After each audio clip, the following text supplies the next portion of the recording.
Abra sua Bíblia em Mateus 19.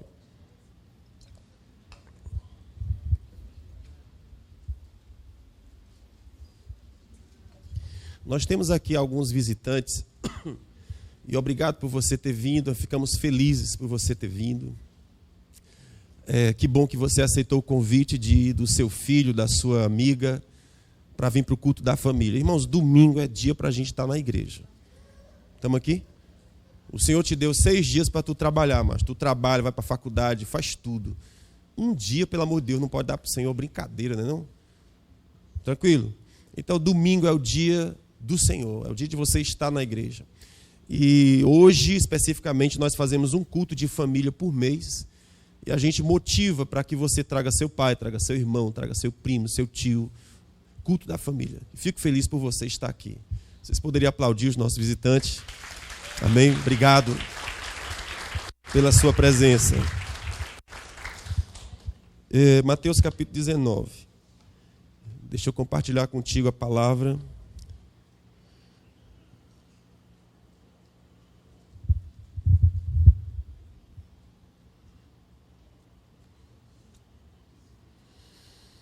Eita, Jesus God.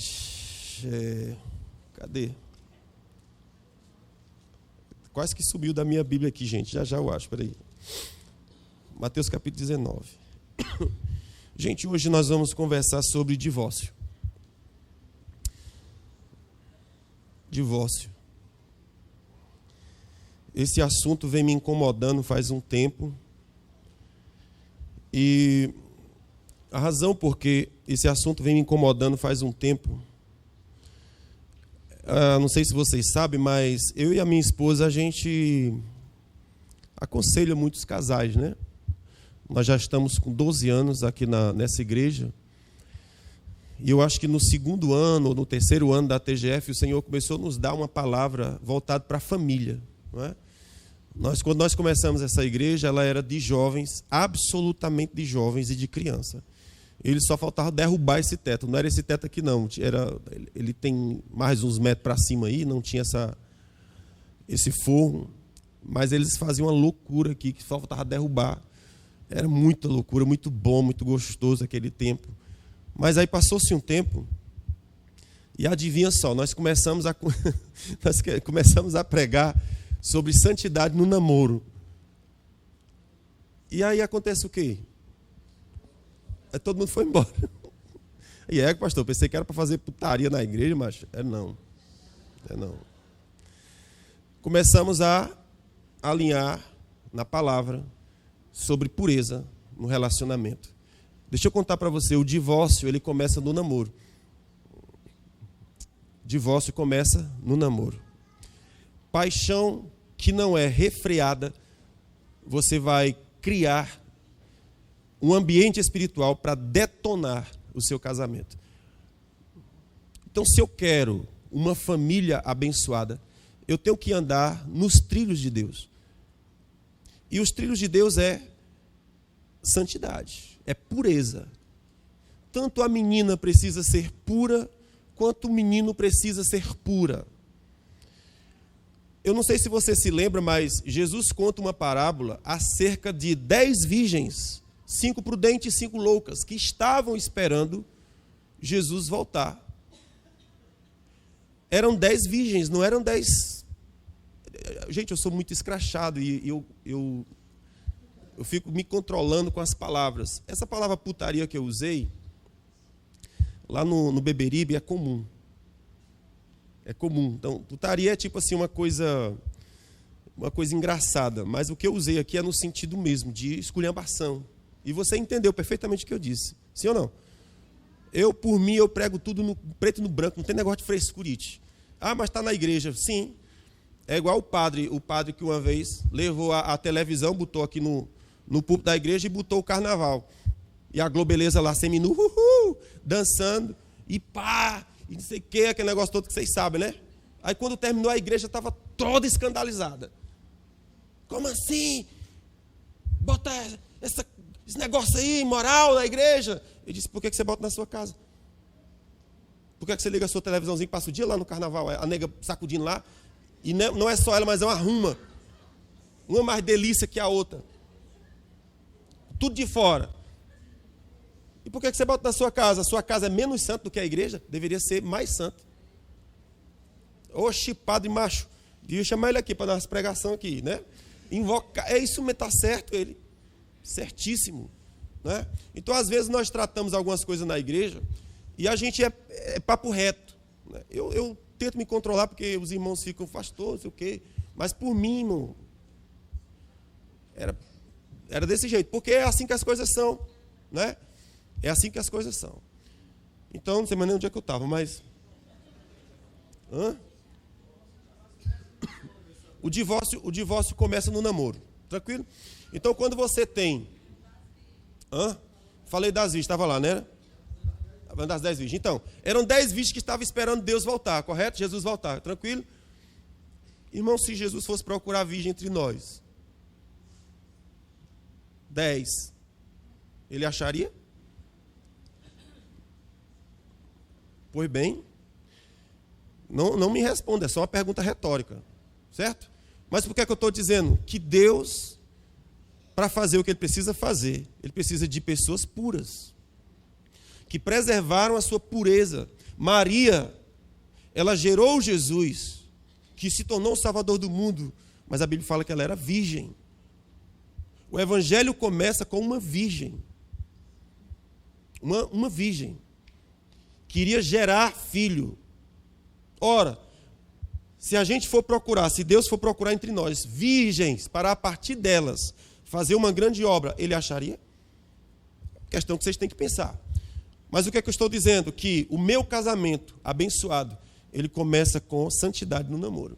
Se não tem santidade no namoro, eu estou dando legalidade ao diabo para dizer, pode atirar no meu casamento. Pode quebrar, porque eu estou ativando principados espirituais que vão perseguir no meu casamento. Então, quando você tem paixão desenfreada, quando você tem a prática da fornicação, você está abrindo o ambiente para que o inferno entre. Aí você diz assim, mas isso é bobagem, pastor. Pois é. E por que é que tu acha que é tão grande o número de divórcio? As músicas aí no mundo, os artistas aí do mundo, eles dizem que você precisa experimentar 1000 parceiros, tanto quanto forem. Experimente, prove.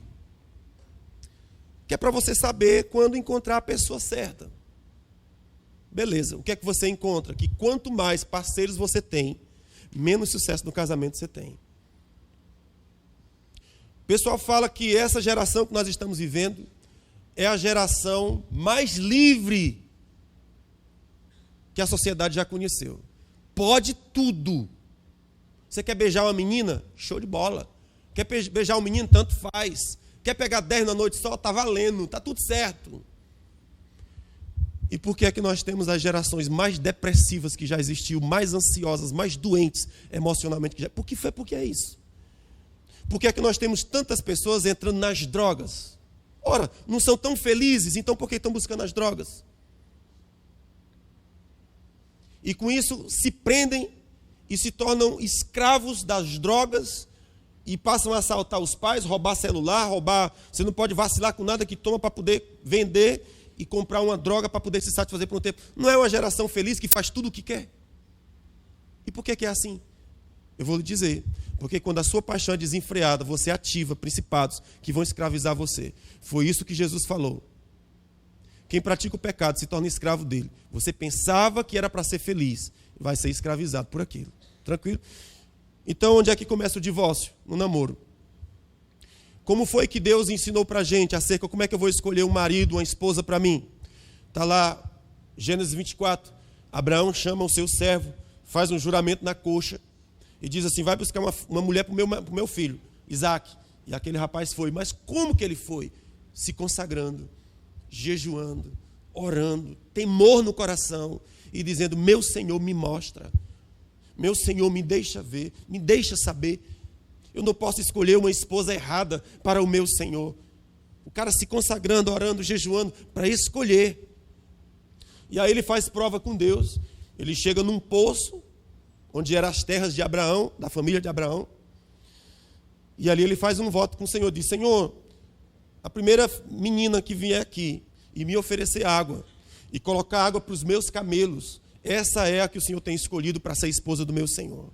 E o cara continua ali orando e em jejum, até que aparece uma menina e pergunta: meu Senhor quer água? Oferece água e depois disse: eu vou servir todos os seus camelos. Deixa eu dizer para você, um camelo bebe muita água. E o cara tinha muitos camelos. O que significava dizer que era muito trabalho. Não era uma coisinha de chegar lá, deixa eu botar aqui um baldinho aqui. Não. Camelo bebe muita água. Ele anda dias no deserto com a água que ele bebeu, faz dias. Ele bebe muita água. E eram muitos camelos. A prova era difícil, mas aquela menina serviu todos os camelos. Quando ela terminou, ele disse: está diante de mim a escolhida do Senhor. E a cobriu de joias. E disse: você é a bendita do Senhor, você é a esposa do meu Senhor. Foi você que eu vim buscar. Meu Deus, Deus estava buscando uma noiva para o seu Senhor. Como é que você busca uma noiva para o seu Senhor? É diante de Deus. É em oração e pureza. Do mesmo jeito que essa menina estava pura do lado de cá, do mesmo jeito Isaac estava puro do lado de lá e também orando. A Bíblia fala que quando a menina vinha chegando, fala que Isaac estava meditando. Meditando é separar tempo para estar diante de Deus. O cara estava na cabana, separando tempo para estar diante de Deus. Quando ele levanta os olhos ao longe, lá vinha aquela mocinha, montada num camelo. Quando enxergou o seu noivo, cobriu o seu rosto. Isso são gestos de pureza, porque eu vou encontrar o meu esposo. Olha só, como é que hoje a gente escolhe marido, macho? Como é que hoje se escolhe esposa? É tudo na carne. Não consulta o Senhor. E depois que você faz a aliança de casamento, você está ferrado. Porque a aliança de casamento, ela é indissolúvel. Só tem uma coisa que acaba com a aliança de casamento, é morte. Morte. Ela é indissolúvel. Uma vez que eu estou dentro, ferrou, irmãozinho. Ah, mas a pessoa é um cão dentro do mato. Devia ter visto antes. Depois que casou, ferrou. Casamento é aliança, não é contrato. Contrato você rescinde. Contrato você quebra as cláusulas, vai lá, paga o prejuízo, fechou. Aliança não. Aliança é indissolúvel. Um exemplo que nós temos de aliança, que ilustra bem isso aqui, é a história que acontece com Josué. Josué entrou na terra de Canaã, conquistando, arrasando aquilo ali, vencendo em nome de Deus. Aí chegou uma galera muito esperta, um povo que morava ali perto. Os caras vestiram roupa de maltrapilhos, de estopas, e foram falar com Josué. E disseram: nós viemos de terras distantes, ouvimos a tua fama e queríamos fazer aliança contigo. Josué olha para aquilo e diz: é nós, estamos juntos, bora fechar a aliança aqui. Fechou. Quando alguns dias depois, aquele pessoal foi embora, alguns dias depois estourou uma guerra e era um povo do lado. Que o Senhor disse: não faça aliança com o povo dessa terra. Eles enganaram Josué. Não faça aliança com o povo dessa terra. Mas o que Josué fez? Ele não consultou o Senhor. Ele ouviu o argumento, caiu no argumento e foi enganado. Quando abriu seus olhos, disse: ferrou para mim, porque esses caras me enganaram. Aí lá estourou uma guerra, aí os caras vieram e disseram: ei, Josué, tu fez aliança comigo, agora tu tem que ir lá me salvar. Josué disse: vou nada, você me enganou. Aí Deus disse: não, você fez aliança, está valendo. Não importa se foi enganado, está valendo, é aliança. Pode pegar o garotinho aí e vão lá defender eles, porque você entrou numa aliança. Se você não consultou o Senhor, o problema é teu, mas você entrou em aliança. E uma vez que entrou em aliança, Deus disse: eu sou testemunha dessa aliança. Agora deixa eu contar uma coisa para você. Nessa experiência de Josué, algo extraordinário acontece. Josué foi enganado, fez uma aliança enganado, mas Deus disse: honre a aliança, porque você fechou a aliança. Josué foi defender o povo. Vocês acreditam que foi exatamente nessa guerra que se operou o maior milagre em toda a Bíblia? E qual que é o milagre? O milagre de que Deus parou o sol. Josué estava guerreando, defendendo aqueles vagabundos lá, que tinha enganado ele. Seus pestes, como é que vocês falam um negócio desse comigo? E está lá, eu acho que ele estava com muita vontade não de vencer aquela guerra, porque ele foi enganado. Mas ele disse, quando ele estava guiando, ele olhou para Deus e disse, Deus, o dia vai acabar e não vai dar tempo. Para o sol aí. Aí Deus, está certo, filho, vou parar aqui. Olha que legal. E a Bíblia fala que foi mais ou menos 24 horas o sol parado. No tempo de Josué, era só o sol que parou. Mas no nosso tempo a gente sabe que não foi o sol que parou. O sistema inteiro parou. Meu Deus, é muito... Irmãos, é o universo. O universo parou, não foi o sol. Porque se o sol parasse e os outros não, ia entrar em choque. Ia haver colisões. É como a máquina de um relógio. Uma engrenagem não pode parar sem a outra, quebra tudo. Para uma parar, as outras têm que parar também. Para uma girar, as outras têm que girar. Tudo está interligado. Então, quando Josué disse, Deus para o sol, na verdade, Deus entendeu assim, o universo. Deus parou o universo para honrar uma aliança feita debaixo da mentira. Porque Deus é Deus de aliança. Ele disse, Josué, você não vai quebrar. Eu sou Deus de aliança. O que é que a gente aprende com isso? A gente aprende que se você honrar a aliança do casamento, o Deus que parou o universo é o mesmo Deus que pode colocar em movimento aquilo que está parado, que pode consertar aquilo que está quebrado. O poder de Deus que parou o universo é o mesmo poder que restaura. É o mesmo poder de Deus que levantou Lázaro 4 dias podre. Nós cremos ou não cremos nisso, irmãos? Que Lázaro foi ressuscitado 4 dias depois. Sim, nós cremos. Nós cremos que Deus abriu o mar vermelho, cremos. Vocês conhecem a história. Lá estava Moisés, diante do mar vermelho. Um exército de Faraó correndo atrás para matá-los. De um lado o deserto, do outro lado montanha, do outro, na frente o mar. E só havia um lugar que estava aberto, que era o céu. Moisés ora e diz, Senhor. E Deus diz, por que você está clamando? Toque as águas. Eu penso que Deus está dizendo assim, tem hora que é para orar. E tem hora, irmãozinho, que é para fazer. Então, Moisés, não é hora de você clamar, é hora de você tocar as águas.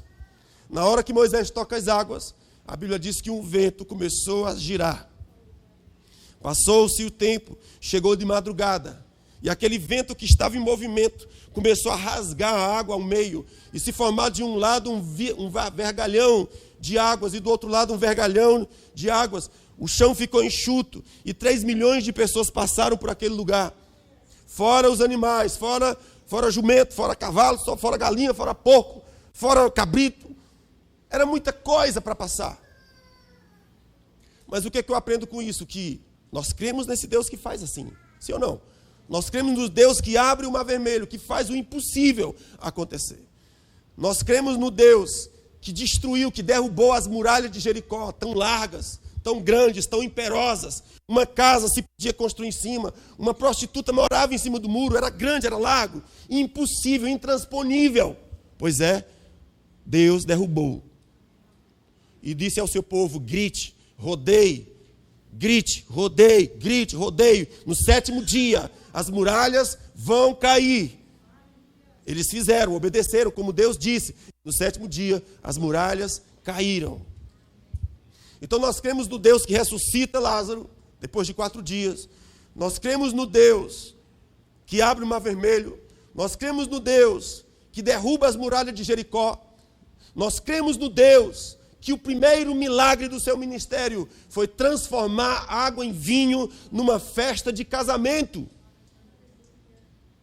Deus poderia ter começado o seu ministério com qualquer milagre. Talvez, na minha opinião, a ressurreição de Lázaro era o maior milagre, mas Jesus não começou com Lázaro. Ele começou numa festa de casamento, na hora que o vinho acabou. Eu acho isso maravilhoso. O que é o vinho que acabou?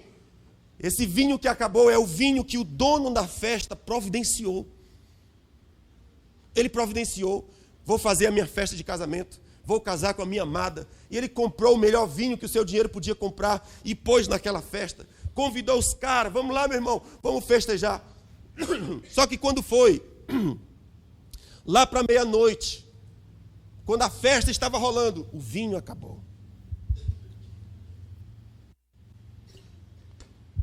E quando o vinho acaba, Jesus é chamado. Amém?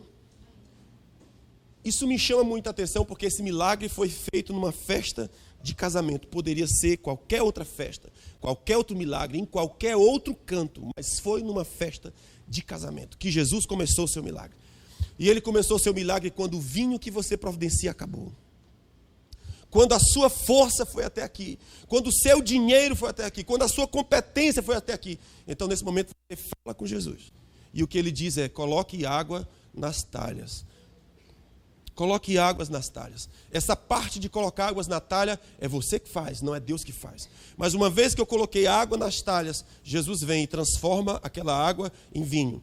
E a Bíblia fala que esse vinho era melhor do que o primeiro. O vinho que Deus providencia, que Deus consegue, que Deus traz para nós, como milagre dele no casamento, é melhor do que o vinho que você produziu. É insuperável. Então, o que eu quero dizer com isso? Que nós cremos no Deus que abre o mar vermelho, nós cremos no Deus que ressuscita Lázaro, nós cremos no Deus que derruba a muralha de Jericó, nós cremos no Deus que transformou água em vinho. E por que nós não cremos no Deus que restaura um casamento quebrado? Por que nós não cremos que o poder de Deus, da mesma forma que rasgou o mar vermelho, da mesma forma rasga coração carnal, rasga coração absorvido pelo pecado, muda destino, rasga histórias? Porque é assim que a Bíblia fala. A língua muda o curso da natureza. A língua inflamada pelo inferno muda o curso da natureza. E por que a língua inflamada pelo céu também não muda? Claro que muda. Então Deus que opera milagres no mar vermelho é o Deus que opera milagre na minha casa. Você crê nisso? Opera milagre. O morto de 4 dias, talvez o seu casamento seja esse morto que está 4 dias morto, fedendo. Mas quando Jesus é chamado, ele se coloca na frente do buraco, onde só tem morte, e dá uma ordem dizendo, sai para fora. E a morte vai ter que soltar. A morte vai ter que soltar. Então escute, hoje a minha palavra é sobre divórcio. E eu quero que você tenha em mente, que você tenha no seu coração, que o divórcio nunca será a opção de Deus. A opção de Deus é a restauração.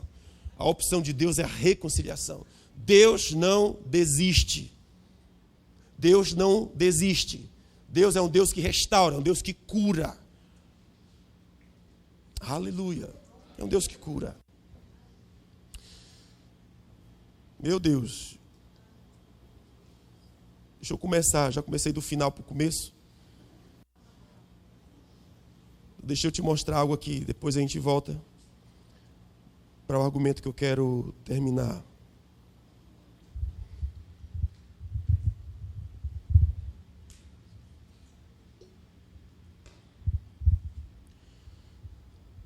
Olha só, é do caráter de Deus a reconciliação, ok?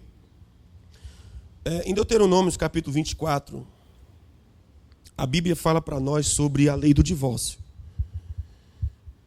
Capítulo 24 de Deuteronômio, versículo 21, eu quero te mostrar uma coisa aqui. Olha só. A lei do divórcio de Moisés diz assim, quando um homem tomar uma mulher e se casar com ela, então será que, se não achar graça em seus olhos, por nela encontrar coisa indecente, far-lhe-á uma carta de repúdio, e lhe a dará na sua mão, e a despedirá da sua casa. Preste atenção nisso aqui. O cara casou, e a lei do divórcio diz o seguinte, você casou e essa criatura, depois que você tirou a roupa dela, você disse, não gostei não. Vou devolver esse pacote. Aí ele diz assim, eu encontrei coisa indecente, eu não gostei, coisa feia, não gostei. Aí a Bíblia fala assim, então você fará uma carta de repúdio dará na mão dela e a despedirá. Horrível isso, né? Agora preste atenção, Deuteronômio capítulo 23, versículo 14. Agora Deus vai falar. E ele diz assim: porquanto o Senhor teu Deus anda no meio do teu arraial para te livrar e entregar a ti os teus inimigos, pelo que o teu arraial será santo, para que ele não veja coisa feia em ti. Ele usa a mesma expressão. E se aparte de ti. Olha só o que Deus está dizendo. Porquanto o Senhor teu Deus anda no teu arraial. Eu quero que você atualize isso para a sua vida como sendo a sua casa. Então Deus está dizendo, porque o Senhor teu Deus anda na tua casa para te livrar e para entregar a ti os teus inimigos. Ou seja, proteger você, proteger seus filhos, proteger sua casa. Aí ele diz assim, pelo que o teu arraial, a tua casa, deve ser santa. Para quê? Aí o Senhor fala, para que eu não veja coisa feia em ti, e eu me aparte de ti. Tranquilo aqui? Então, a mesma coisa que acontece com o homem quando casava. Se ele olhasse para a mulher e encontrasse coisa feia, disse, eu não quero mais você não, dou carta de divórcio. Deus diz, do mesmo jeito, eu ando na tua casa. E eu quero que você seja santo, para que eu não encontre coisa feia em ti, e eu me aparte de ti. Correto? Então, a conclusão que a gente tem é que o mesmo motivo que poderia me levar a divorciar é o mesmo motivo que levaria Deus a se divorciar de mim. Você compreende isso aqui?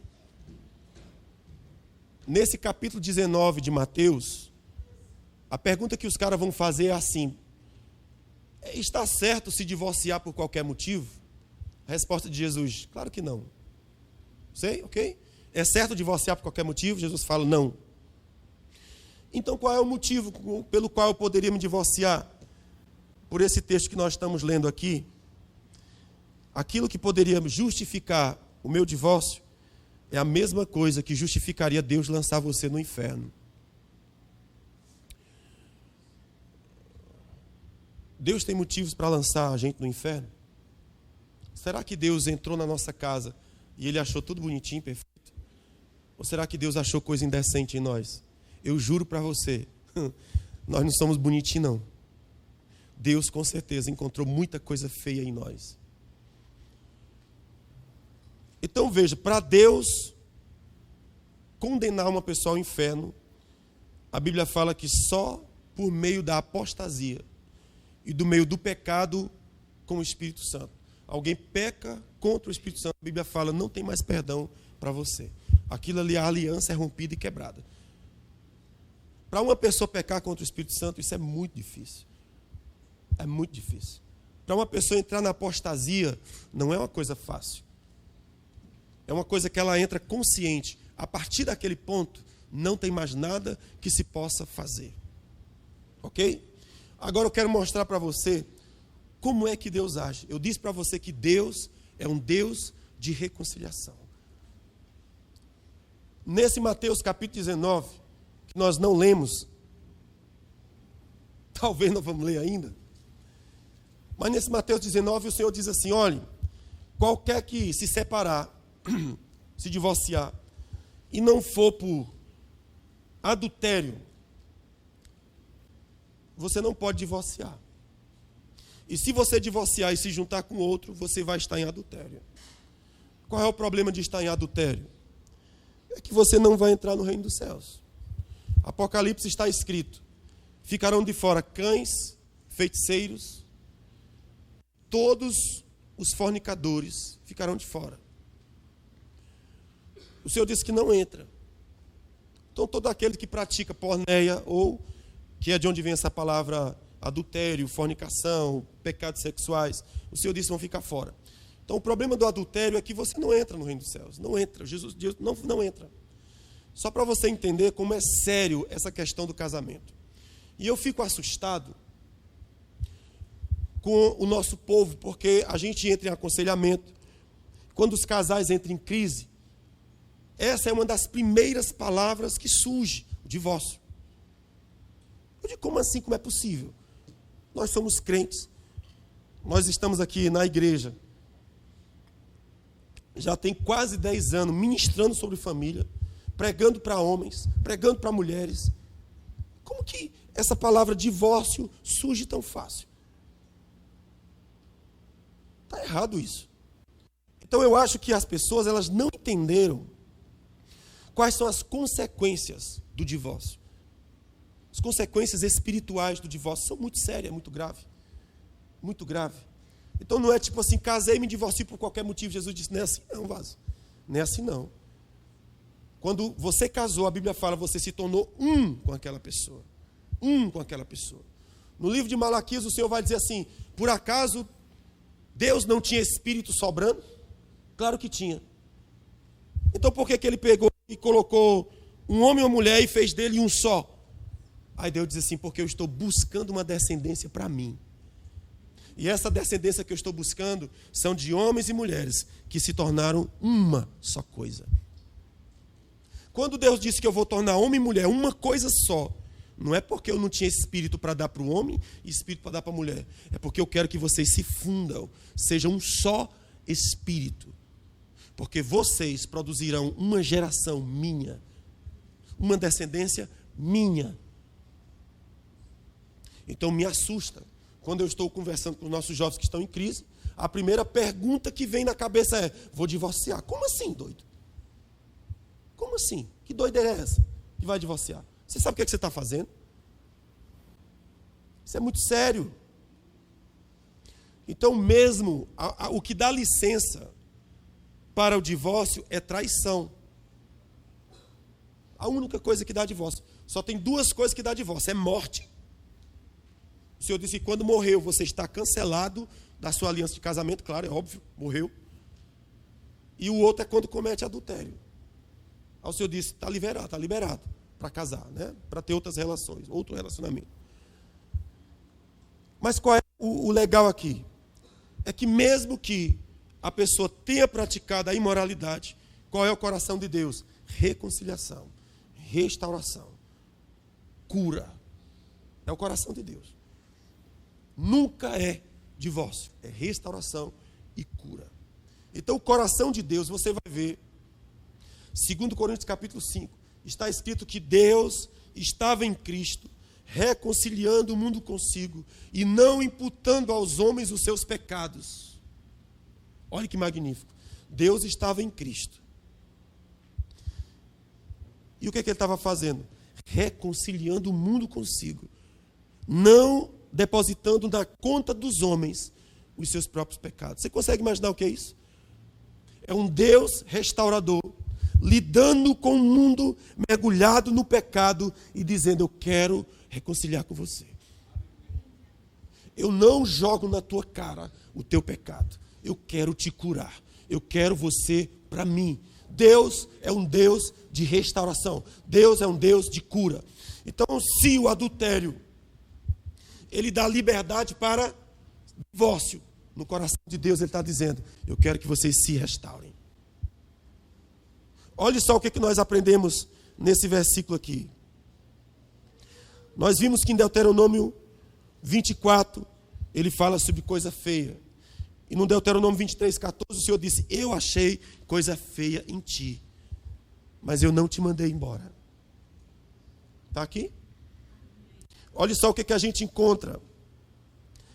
Em Efésios capítulo 5, 25, o Senhor diz assim, vós maridos, amai vossas esposas, como também Cristo amou a sua igreja, e a si mesmo se entregou por ela, a fim de a santificar, tendo-a purificado com a lavagem da água pela palavra, para apresentá-la a si mesmo, igreja gloriosa, sem mácula, nem ruga, nem coisa semelhante, mas santa e irrepreensível. O que a gente aprende aqui?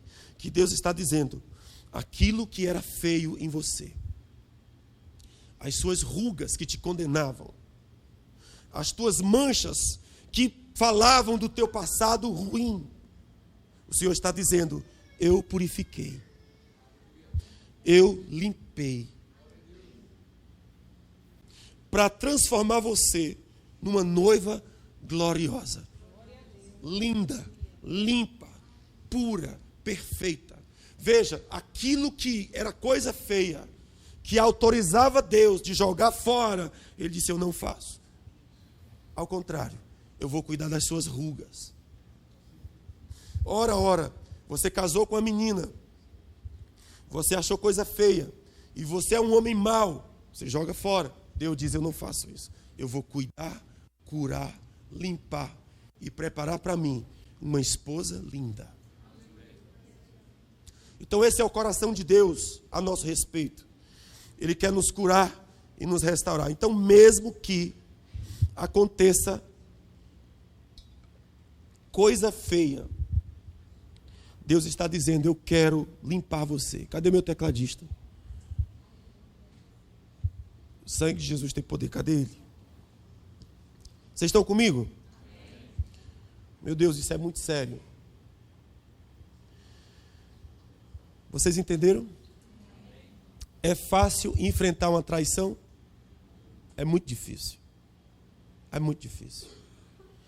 A traição te dá o direito de dar as contas do outro. Mas Deus está dizendo: eu voto que você cure ela. Isso é difícil, gente.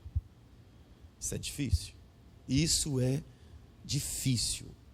Mas isso é para te mostrar como é o coração de Deus. Ele é um coração de restauração. O pastor Cote,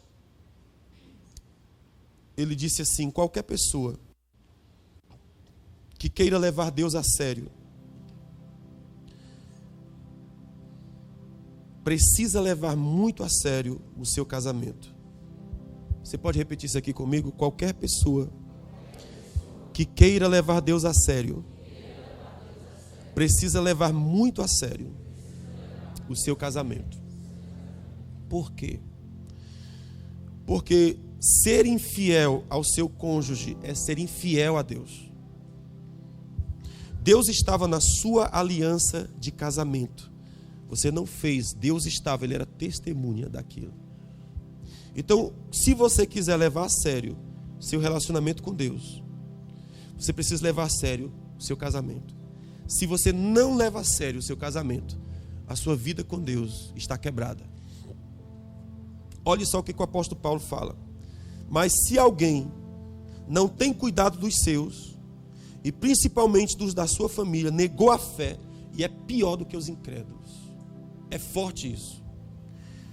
Se alguém não cuida dos seus, se você não cuida do seu esposo, se você não cuida da sua esposa, Deus está dizendo: você é pior do que o incrédulo. E você negou a sua fé. Para você ter ideia, a principal característica de uma pessoa que vai servir a Deus no ministério é o seu relacionamento com a esposa. Está escrito lá em Timóteo, capítulo 3, se eu não estou enganado, a Bíblia fala assim: se você não cuidar bem da sua casa, você não presta para cuidar da minha. Então, onde é que nós somos aprovados diante de Deus? Na nossa casa. É no nosso relacionamento com o nosso esposo e com a nossa esposa. E deixa eu te dizer, o lugar da nossa casa é o lugar onde nós conseguimos ser muito maligno. E eu quero dizer isso não apenas direcionado aos homens, porque normalmente o pau quebra para os homens aqui nessa igreja. Normalmente a nossa ministração para os homens é muito forte. Mas deixa eu te dizer, mulher consegue ser mais maligna do que homem. Ela consegue ser muito má, maligna no trato com seu esposo. Escute, Deus está vendo, Deus sabe, Deus enxerga. Aquilo não fica inútil. Se a gente soubesse, nós nunca entraríamos no adultério. Nós nunca quebraríamos a aliança do casamento, porque as consequências são insuportáveis. Eu estava vendo, li para os irmãos aqui no primeiro horário. Não vou ler, estou só contando para vocês por causa do tempo. Mas se você ler Gênesis capítulo 12, me chamou a atenção uma coisa incrível. É a situação quando Abraão tem fome na terra de Canaã e Abraão foge para o Egito. A Bíblia fala que quando ele chega no Egito, ele conversa com Sara, que era uma mulher muito linda, e diz assim: filha, quando nós entrarmos lá no Egito, não diz que é minha mulher, não. Fala que é minha irmã. Por quê? Porque aqueles caras vão olhar para ti e vão me matar para poder ficar contigo. Olha a primeira coisa que eu aprendo aqui. É que aquela nação do Egito, ela considerava o casamento tão doido, que ele dizia assim: macho, é melhor eu matar um cara do que eu cometer adultério. Olha que doideira, macho. É melhor a gente matar Abraão para ficar com Sara do que adulterar. E Abraão, sabendo disso, conversa com a mulher e diz: filha, fala que é minha irmã, porque nós vamos matar, você vai ficar comigo. E assim foi feito. Só que o faraó, quando viu que a mulher era delícia, traz ela para cá, macho. Aí foi conversar com a patroa lá nas escondidas, né? Quando ele estava lá, a Bíblia fala que Deus feriu a sua casa com pragas. Quando aquele homem se deu conta da sua casa inteira tomada de praga, ele disse: que diabo é isso, mano? E o Senhor disse: é porque você está mexendo com a mulher do outro ali. Aí ele chamou Abraão e disse: o que é que você tem contra mim? Tu disse que era irmã, cara. Chamou o seu servo e disse: macho, dá jumento para ele, vá. Dá um monte de jumento para ele, ovelha, vaca, camelo, vá, por favor. Mas sai da minha terra. Acompanha esse bicho daqui. Olha a desgraça que veio sobre nós. E por que a desgraça veio? Porque ele tocou numa mulher que não era dele. Morte. Morte. Você tem o caso de, escute, Jesus fala, irmãos, isso é muito sério. A aliança do casamento é muito sagrada. Se você observar a história de Davi, eu acho impressionante a história de Davi. Impressionante. Porque a Bíblia fala que Davi era um homem segundo o coração de Deus. Era um homem fera na adoração. Era um homem que tinha contato com Deus incrível. Era um profeta, era um poeta. Era um adorador, era um guerreiro.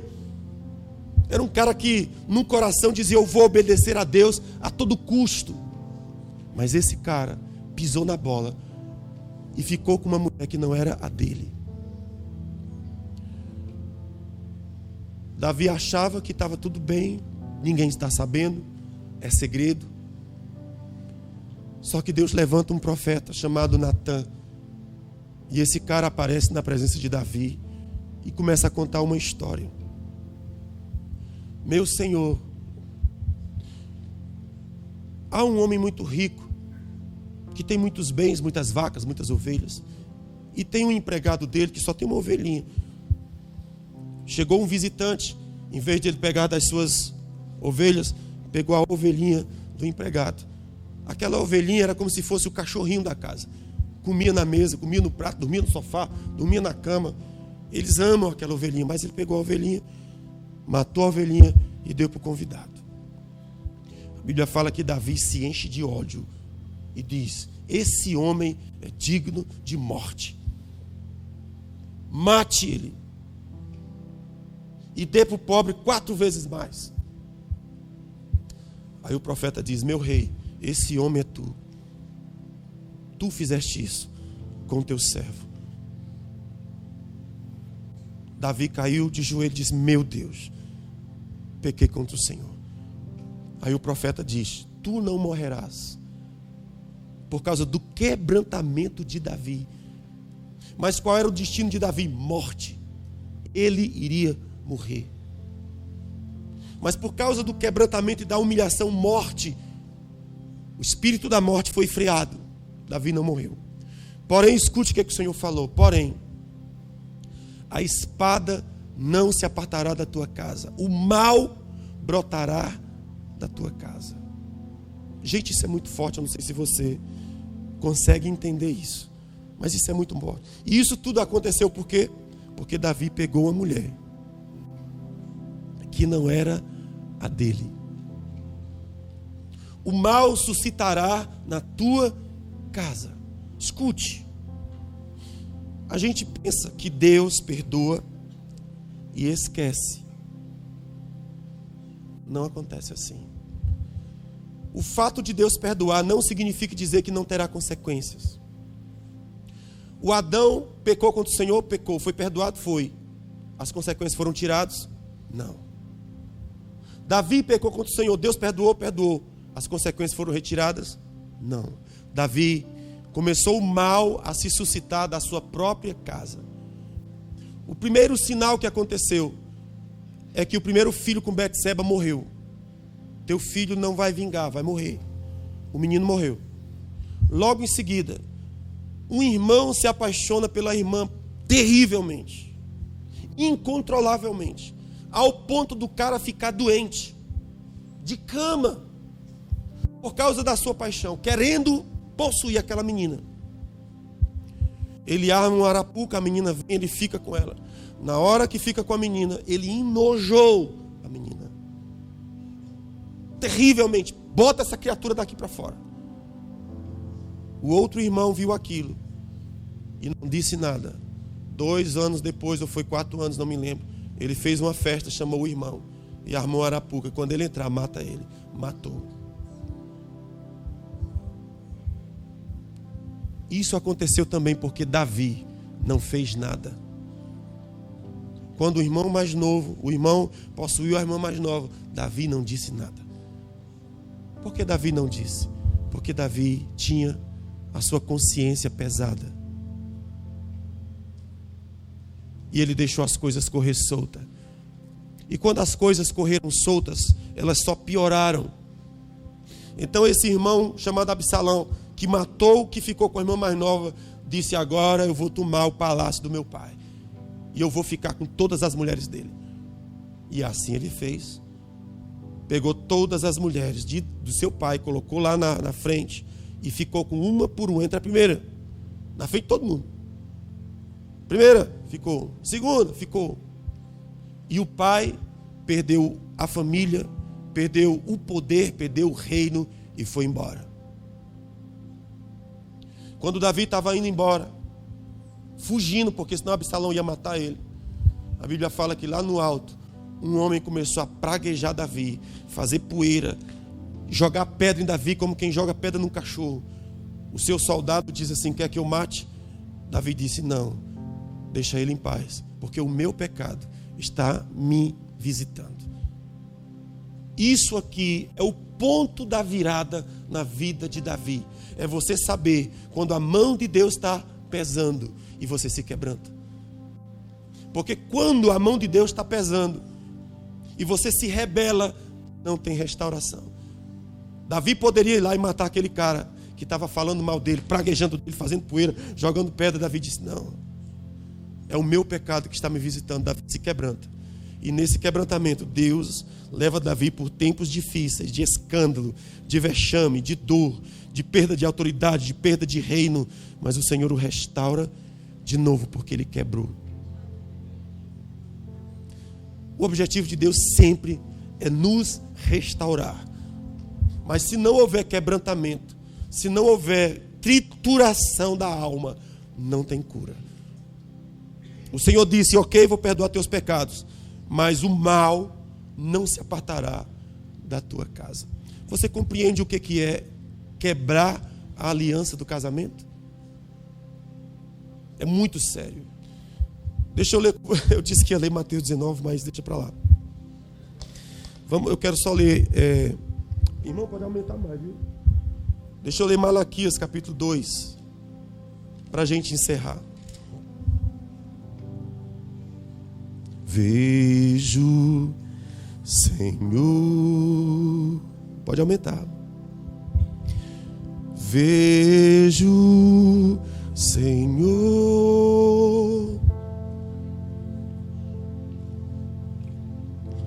os meus olhos Veio o Rei, o Cordeiro sobre o trono e reina para sempre.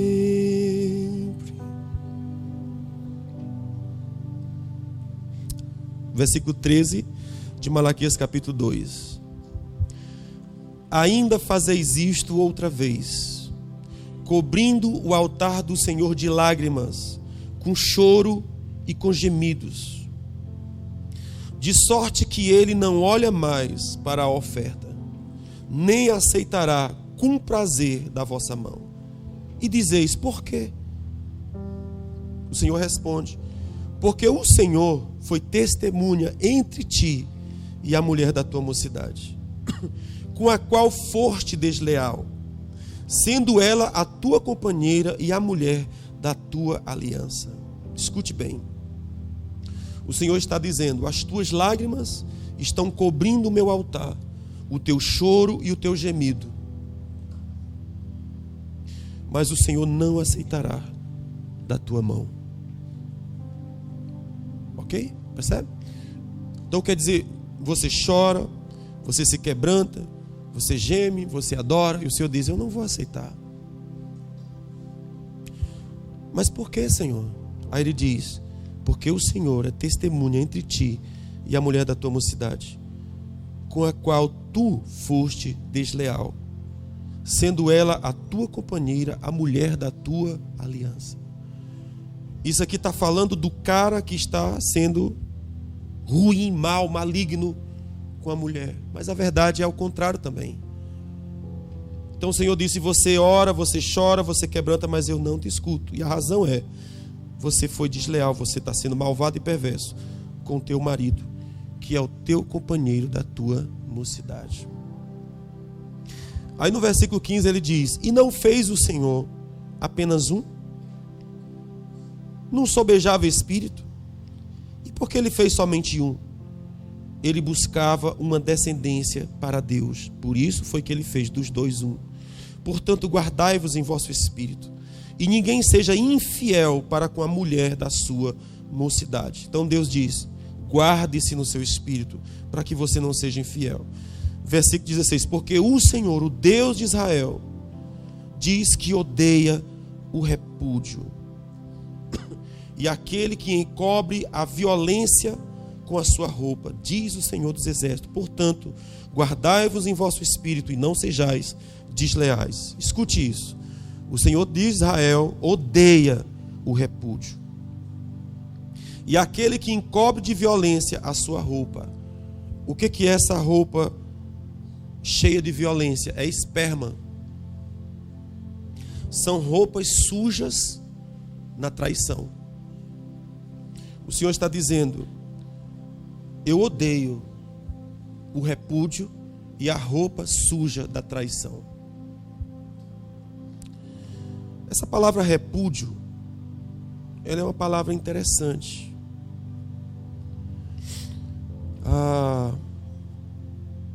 Essa palavra repúdio, ela é a mesma palavra para divórcio, ok? Elas são intercambiáveis, você pode tanto usar uma quanto outra. Entretanto, para a gente entender, eu quero fazer uma separação entre uma coisa e outra. O que seria o repúdio? Repúdio significa desamparar, deixar em abandono, rejeitar, mandar embora, repelir, pôr de lado. Esse é o significado da palavra repúdio. Mas eu gosto de uma expressão melhor que diz assim, o que é repúdio? Repúdio é matar na unha. Vocês compreendem essa expressão matar na unha? Essa expressão matar na unha é o que a mamãe fazia matando piolho. Mamãezinha senta, você senta no colo, sentava, hoje não tem mais, diz o Cláudio Duarte, que hoje mamãe não mata mais piolho. Compra o veneno na farmácia, né? Mas antigamente mamãe sentava no chão, a gente sentava no colo e começava a matar os piolhos. E aquilo era muito bom, é gostoso, né? Sentar no colo, ficar ali fazendo cosquinha na cabeça, matando piolho, é ótimo. Hoje as mães não querem mais gastar tempo com os filhos, compra logo o veneno e mata tudo por atacado.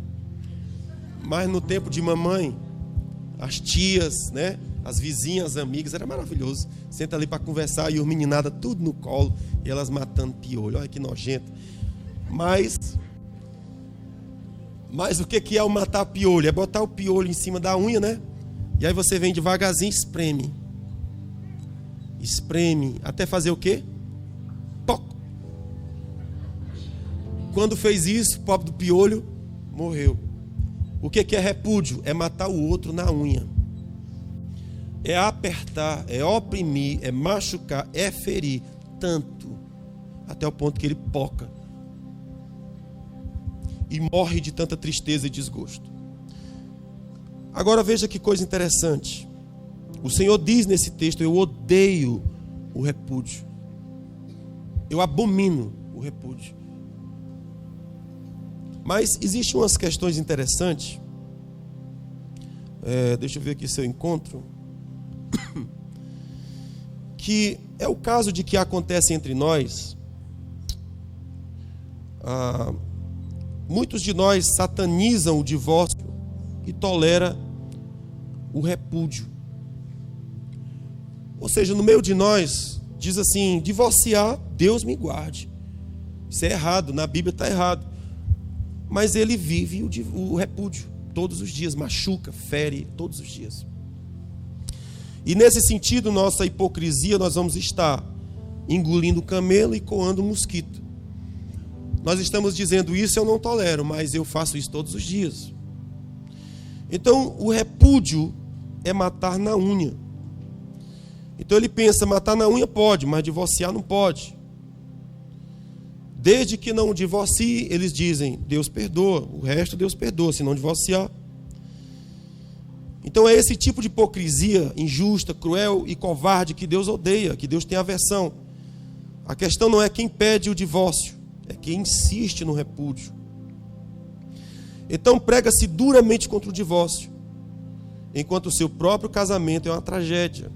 Nessa lógica espiritual e doentia, não se percebe nenhum problema em repudiar, constranger, submeter a situações degradantes, tais como ameaças, agressões. Só não pode divorciar. Um outro exemplo desse absurdo de pensamento são pessoas que traem continuamente. Mas ele impõe ao outro dizendo o seguinte: você é submisso, então aguente, é meu direito, fica quieta. Deus não tolera o repúdio, Deus não tolera a maldade, ok? É isso que Deus está falando. Então, eu me lembro de um casal que nós somos chamados na noite, e esse casal tinha exatamente esse discurso. Panela estava voando, briga para lá, esse satanás do inferno, esse cão, não sei o quê. E aí conversa vai, conversa vem, e ela diz: eu só não divorcio porque na Bíblia diz que a gente não pode divorciar. E isso não agrada a Deus. E esse inferno vocês estão vivendo agrada? Então, na cabeça doentia dessa criatura, ela está pensando assim: eu não posso desagradar a Deus com divórcio, mas eu posso matar na unha a pessoa com quem eu vivo. Perceba o que eu estou dizendo. Eu estou defendendo que você pode divorciar, que você deve divorciar? Claro que não. Minha pregação é o contrário. Mas eu só estou dizendo que tem pessoas que não divorciam por nada, mas também não se esforça para amar, cuidar e proteger. Quando nós casamos, nós fazemos uma aliança. E nessa aliança nós nos comprometemos em fazer bem todos os dias da nossa vida àquela pessoa com quem nós casamos. Então o repúdio é você todos os dias quebrar o seu juramento. Quantos se lembram o que é o juramento na hora do casamento? O juramento, a gente diz assim: eu prometo ser fiel. Na verdade, o juramento é único. O único juramento que nós fazemos na aliança é essa: eu prometo ser fiel a você. Aí a gente complementa assim: eu prometo ser fiel a você na riqueza e na pobreza. Ou seja, quando você estiver na pior, eu sou teu parceiro, eu sou tua parceira, estou contigo, no melhor e no pior. Eu prometo ser fiel quando você estiver doente e ser fiel quando você estiver saudável.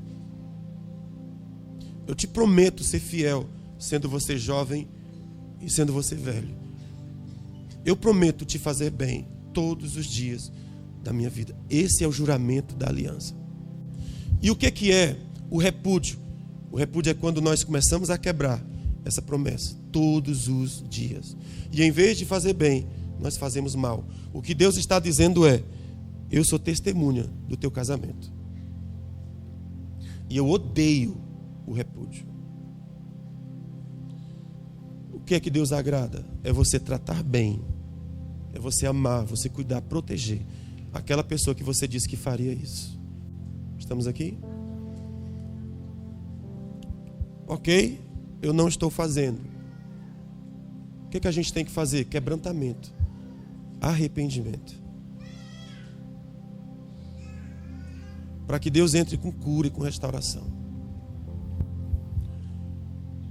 Tem uma frase que eu amo que diz assim: as mulheres feministas, elas ganharam o mundo, mas perderam o lar.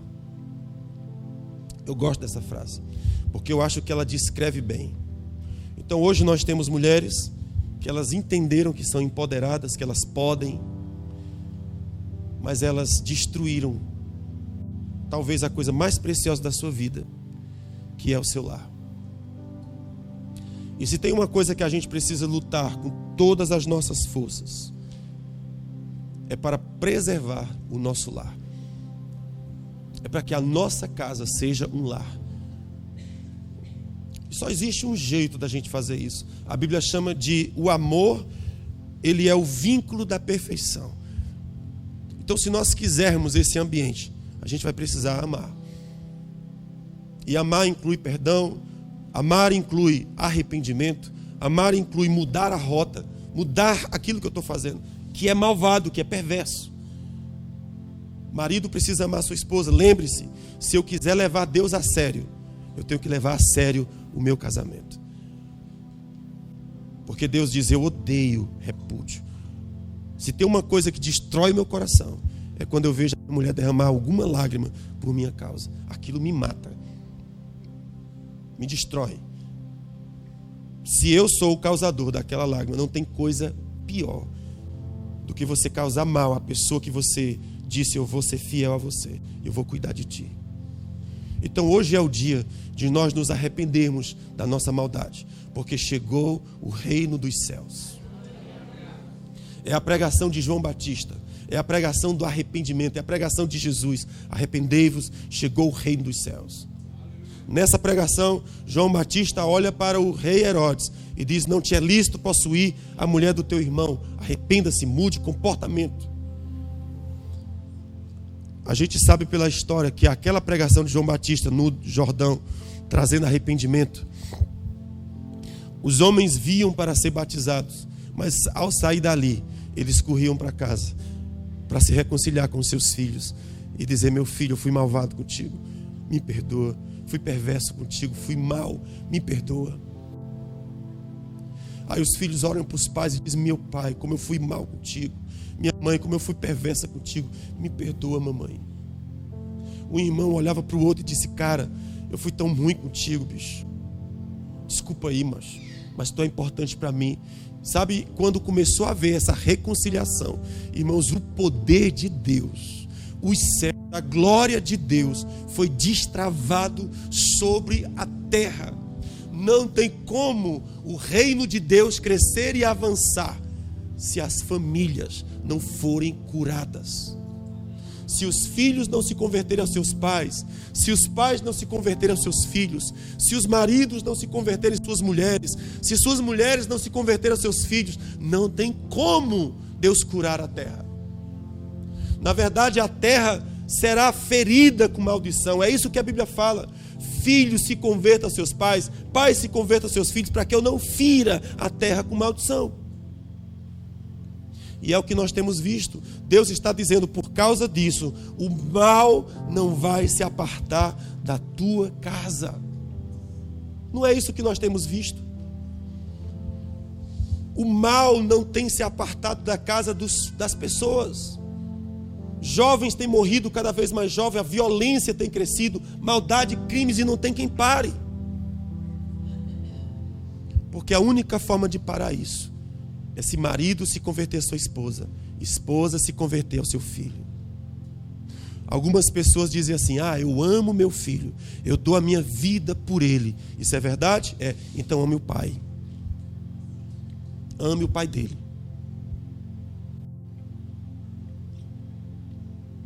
Você ama seu filho? Amo.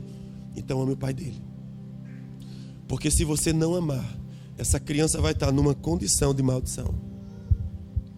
O maior presente que nós podemos dar para os nossos filhos é amar o pai dele, é amar a mãe dele. Eu não sei se você tem condição de entender o que eu estou lhe dizendo, mas se você de fato ama seu filho, comece a cuidar do pai dele. Porque Deus tem uma lógica esquisita. É tipo aquele jogador de sinuca. Você quer derrubar a bola do canto, e Deus diz: quer derrubar a bola do canto? Quero, jogue na lateral. E você vai jogar aqui, vai bater ali e bate lá. Não jogue direto não. Suicidar se fizer isso. Ou seja, o que Deus está dizendo é: segue a minha rota e eu vou guiar a tua bola. E eu vou fazer com que você faça um ponto lindo. Você vai meter uma bola que você nunca imaginou. Deus é esquisito no jeito dele trabalhar. Então, se eu quero preservar e proteger os meus filhos, o que é que eu tenho que fazer? Amar a mãe dele. E ao fazer isso, eu estou protegendo os meus filhos. Se eu machucar a minha mãe, a minha esposa, os meus filhos vão ser feridos. Como é isso? É assim que acontece. Aleluia. Hoje é noite de reconciliação. Hoje é noite de cura. Então, quem sabe hoje é o dia de você chegar em casa e dar um beijo no seu marido. Eita, na boca, né, filho? Vou te lascar, diz aí. Vou te lascar hoje, meu velho. Coisa linda. Desculpa. Desculpa. Vocês estão comigo? Chega lá, pega o velho e diz: meu velho, vou dizer a coisa para você. Hoje o céu vai descer, né? Então você atraca ele, beija e diz: você é a coisa mais importante da minha vida. Deus abriu o mar vermelho, não abriu? Sim ou não? Ele vai abrir o coração do seu esposo. Eu estava contando aqui no primeiro horário, não sei se eu falei para vocês, uma estratégia muito boa. Não me lembro de quem que eu ouvi, mas ele disse assim: eu determinei lá em casa com a minha esposa assim: quando nós estivermos brigando, um de nós vai chegar e dizer assim: eu te amo e nunca vou te deixar. Ele disse: cara, parece mágica, mas lá em casa pode estar o pau quebrando.